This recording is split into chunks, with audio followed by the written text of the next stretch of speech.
Ok, ce matin on est sur le chapitre 7.3.3, vous avez 4 exercices à faire pour aujourd'hui. Je vous donne déjà les réponses, vous regardez si ça joue. Si ça joue comme ça, vous passez à la suite. C'est la partie vitesse d'avance, partie 7.4. Il y aura un petit peu de théorie plus loin dans la vidéo. Question 2, 36,2 km/h. Question 4, 276 mm. Question 6, 2970,8 tours minutes. Et question 8, deux réponses, N2 5729, D1 21 cm ou 210 mm ou 0,21 m. L'unité était complètement égale ici. Pour la question 8, je commence par ça, c'est l'exercice le plus complexe.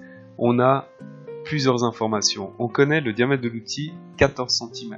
Attention, quand on parle d'un outil, pensez à convertir immédiatement cette valeur en mètres. Pour cet outil, toujours, on connaît sa vitesse de coupe, 42 mètres secondes. C'est sa vitesse circonférentielle, la vitesse du tranchant.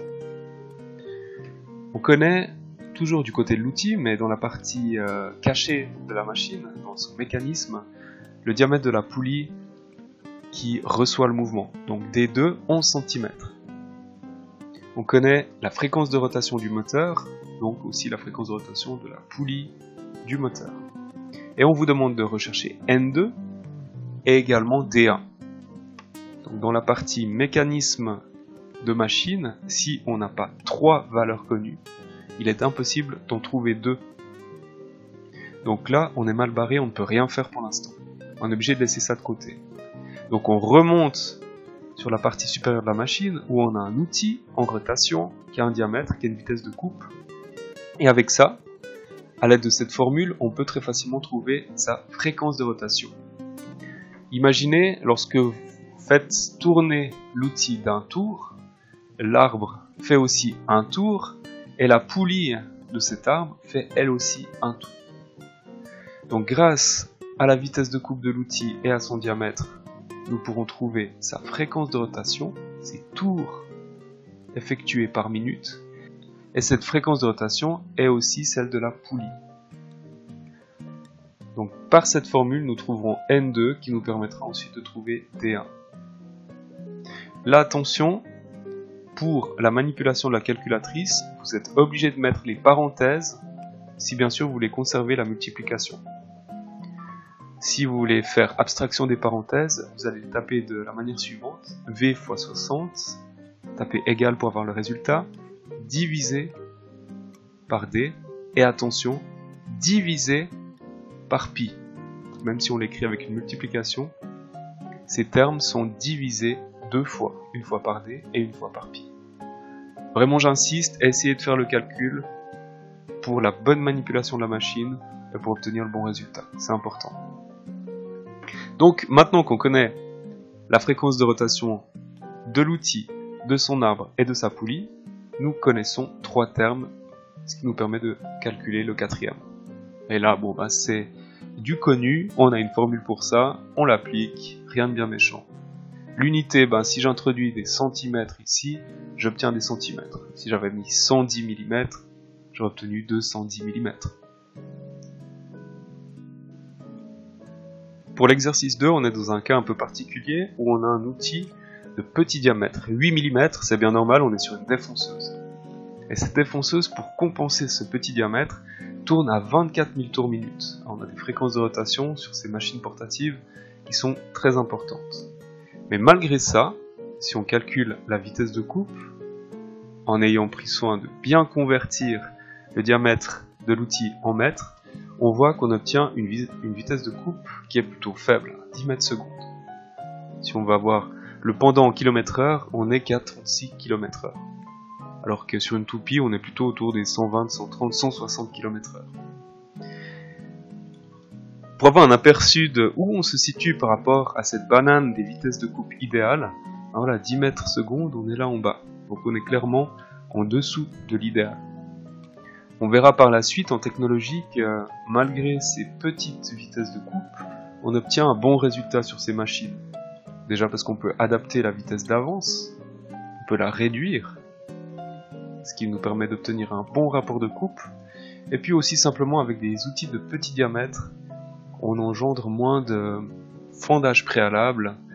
On pourrait aussi parler d'éclat sur la pièce, puisqu'on a des outils qui sortent très rapidement de la pièce. Mais on verra tout ça en technologie par la suite.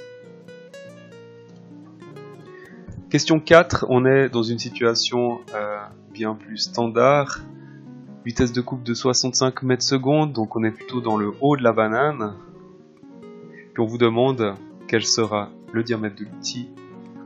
Attention, pour appliquer cette formule, ce qui est important là aussi, c'est de mettre les parenthèses. Si vous tenez à multiplier, comme l'indique la formule, si vous multipliez, les parenthèses sont importantes. Sinon, si on fait abstraction des parenthèses, alors on est obligé de taper 2 fois divisé.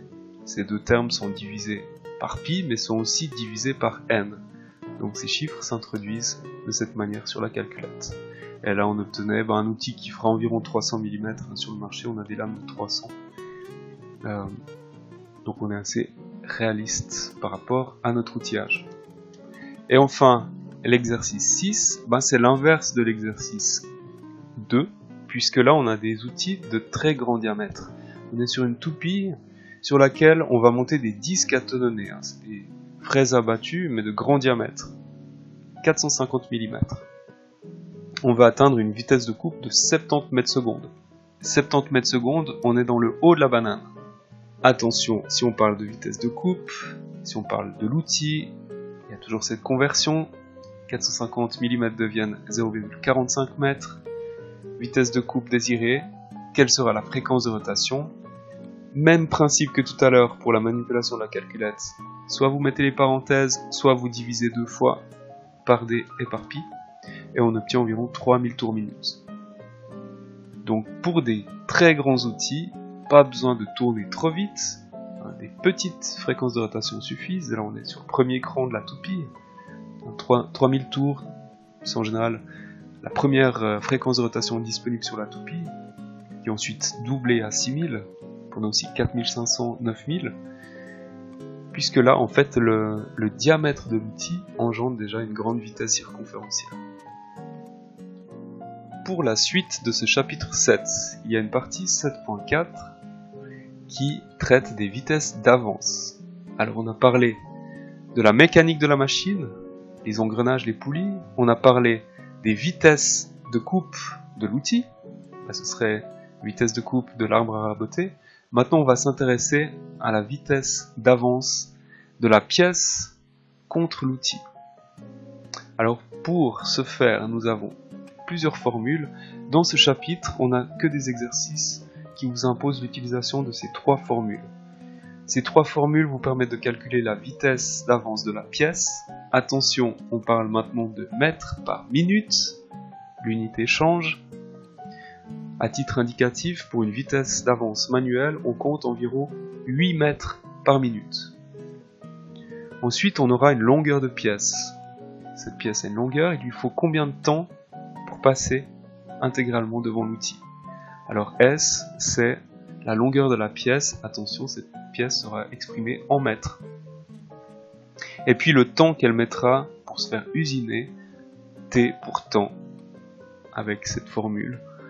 La distance divisée par la vitesse. Et la vitesse, c'est la distance divisée par le temps. Des kilomètres heure, nous ce ne sera pas des kilomètres mais des mètres par des minutes. Et puis, vous avez aussi 2 formules qui peuvent être utiles, qui rappellent un peu les formules de vitesse de coupe, c'est à peu près les mêmes finalement. Sauf que là, il ne s'agit pas de vitesse de coupe, mais de vitesse circonférentielle des rouleaux d'avance. Ces rouleaux tournent à une certaine fréquence de rotation, ils font X tours par minute, ils ont un certain diamètre, et du coup, ils vont engendrer une certaine vitesse de rotation. Et leur vitesse de rotation, ce sera aussi la vitesse d'avance de la pièce, qui est entraînée par ces rouleaux d'avance. Dans notre classeur, on n'a pas d'exercice à ce sujet, mais sachez que vous avez 2 formules au cas où à disposition ici. On a 4 exercices qui traitent de vitesse d'avance, on en fait un ensemble et vous faites les 3 pour la prochaine fois. Dans un exercice, il est important de relever tout ce dont on dispose, systématiquement, progressivement, et puis de calculer ce qu'on nous demande. Donc là, on a des listes profilées qui sont moulurées à une vitesse de 8 mètres par minute. Mais on vous dit que par heure, on a 15% du temps qui est consacré à prendre et à déposer les listes. C'est du temps mort, c'est du temps qui est perdu. Donc 15% d'une heure, c'est du temps perdu. Donc sur 60 minutes, fois 15%, 9 minutes sont perdues. Donc le machinage effectif, le machinage productif, où la pièce se fait véritablement usiner par l'outil, sur une heure, ça n'est que 51 minutes. Alors maintenant, quelle est la longueur machinée en 51 minutes? On utilise la formule S pour la longueur, V pour la vitesse, T pour le temps, et on arrive à 408 mètres usinés en 51 minutes, en sachant que 9 minutes sont consacrées à l'alimentation de la machine, au déchargement de la machine, et de cette manière on arrive à 1 heure de travail. Pour la question 2, c'est un petit peu le même principe. On a des lames de lambris qui sont fabriquées à l'aide d'une moulurière. Une moulurière, c'est une 4 faces qui en plus de ça, donc une raboteuse 4 faces, un truc d'égauchis qui rabote, puis qu'en plus de ça, après avoir corroyer les pièces de bois, cette 4 faces va façonner le nerf et la rainure. Tout ça en une passe. La vitesse d'avance est de 16 mètres par minute. Et là, attention, combien de mètres carrés de lames de lambris sont-ils fabriqués en 1 heure si les lames de lambris font 110 mm de large et si le temps mort est de 6%. Donc là, je vous propose de compléter ces 5 libellés. Quelle est la vitesse d'avance? Quel est le temps mort en minutes? Quel est le machinage effectif en 1 heure? Quelle est la longueur machinée durant ce machinage effectif? Et pour la surface machinée, vous obtiendrez ici une longueur. Cette longueur, vous pourrez la multiplier par la largeur. Attention aux unités. La longueur ici sera des mètres. Là, vous avez des millimètres à convertir en mètres, du coup.